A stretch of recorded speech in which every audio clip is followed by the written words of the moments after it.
Hello everyone, and welcome back to Wargame Red Dragon. Today we have a match between myself and Sir Xander, who is a first lieutenant, although I think he mentioned he floats up and down depending on what deck he's playing, but he's today playing his USA deck. I did request it, personally, even though it was his favorite. And, well, my opener, I'm playing as Baltic Motorized. My opener is going to be a little bit sketchy, so I needed some forward AA I didn't quite have, and I was relying on a Sokol to do that, paired with a Salamandra for scouting, anti-vehicle slash anti-tank, and then anti-air with the Sokol. Tends to work out pretty well, but as soon as I saw this, I got a weird, sketchy feeling, and sure enough, that's an MH-60L DAP. We trade some missiles, and his survives. My Sokol does not, because I switched targets to the Chinook, which I should not have done. It looked like the bigger, chunkier helicopter, and I kind of panicked. So, my units are shooting, trying to get rid of some of this stuff, but an AH-1J Cobra back there, spotting, using those multitudes of rocket pods, and my entire front push got crumpled. However, I do have a couple of things left to do here. T-55M Pions up in Gregory, and we have a couple of units headed over toward Anna, but things are looking very grim indeed. T-55 also trying to anchor this side, and have a whole lot of stuff going around. I thought this would be a fight over this, edge of the map, and then try to use here to edge out Feder with a good hold in Gregory, and that tap is still there, hunting my Salamandra, trying to get away with it, and I have some recon infantry headed forward. I just thought, okay, well, sure, that wasn't a huge commitment, but maybe there's stuff falling behind it. It's what I would do, so maybe I can get away with something in Boris, and watch how quickly these infantry die. Look at that, 10, 5, 1, and I could not believe it, but it's a couple of M728 CEVs. These guys have HE power for days.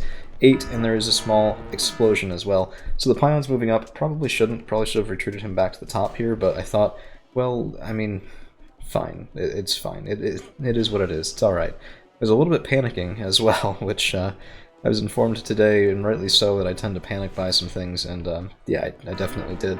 My Sokol goes down. Turns out there was a Stinger team there, so not quite with the Block 52 able to steal it, not quite with the Hawk Pip 3 either, but a Stinger team getting the kill, I think, and this guy is circling. I thought this was spotted for sure, by the way, but the ground detection on this is basically nothing. My Pion makes some contact, but there's an M1A1HA Abrams here, and I can get the first shot all I want, but I'm shooting the wrong target, so I hit a combat, and down we go.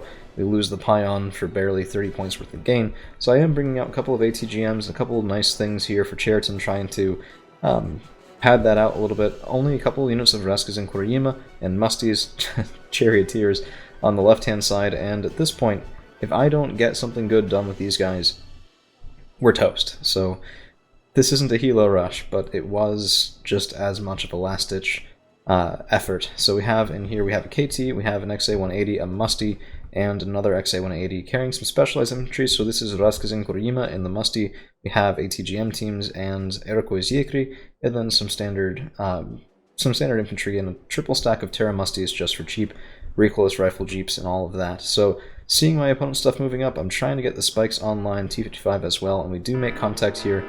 Looks like there's a helicopter, so the KT is shooting back, but that, I'm looking for my Iroquois, just found them, and we do get one missile on the way. With the KT's 2 points of damage, that is a kill. Now, I'm going to turn off this setting, but we start shooting at the flipping fob, which was really annoying because I wanted to clear out the units here, not the fob. And there's another Cobra buy, there's a Pivads buy as well. I think the Pivads was already bought, so nothing really for it there, but, I mean, that Cobra is about to... Yeah, okay. There goes the Spike team, there goes a couple of transports. My Iroquois are one missile on the way, one hit, and that second missile is gonna have to do the trick here, and it barely does. So we have a couple of men in the Reskazin Kurima team, and they are able to hit the Pivads, take him out, and then all of that, I mean, yeah, I mean, that was okay, but it really could have been a lot better. Cobra getting hit and critted, I think, by the Iroquois, because they have 6 strength, those Cobras. Don't correct me if I'm wrong on that, but I'm pretty sure they do, and that was only one missile left, 4 HE power on the Igla, so we got lucky there, otherwise that would have flattened this entire push. But sometimes that sort of thing can happen, and you have to be prepared for it. This is what I'm talking about. The Terra Musties are shooting a fob that I intend to capture and use, which is not exactly ideal. In the meantime, in the back line, I haven't really padded this out much. We have some CC, just spotting for the Spike teams. We have also a command infantry buy here. I guess the idea was get them around, start deploying for my opponent's fob, and call it a day, right? Usually people surrender when that happens.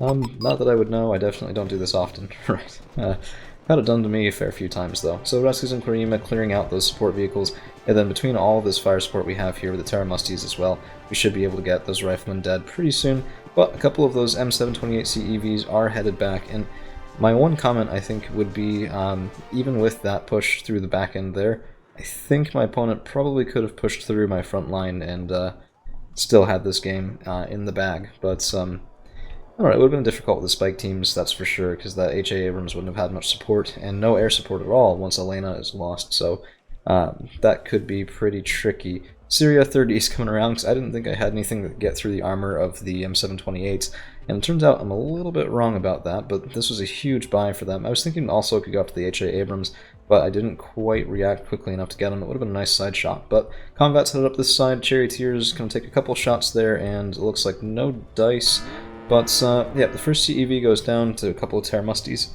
and the second one, let's see, second one does...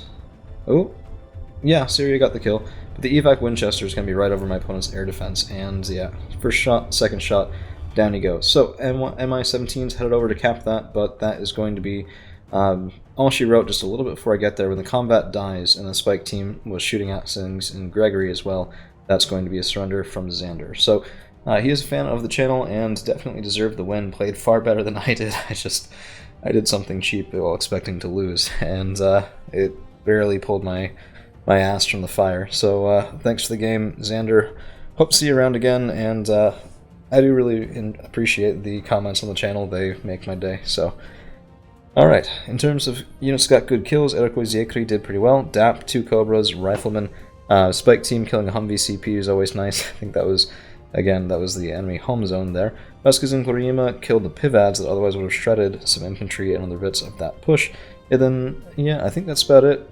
Yeah, Pion was wasted against the Combat. Syria got wasted as well against the CEV.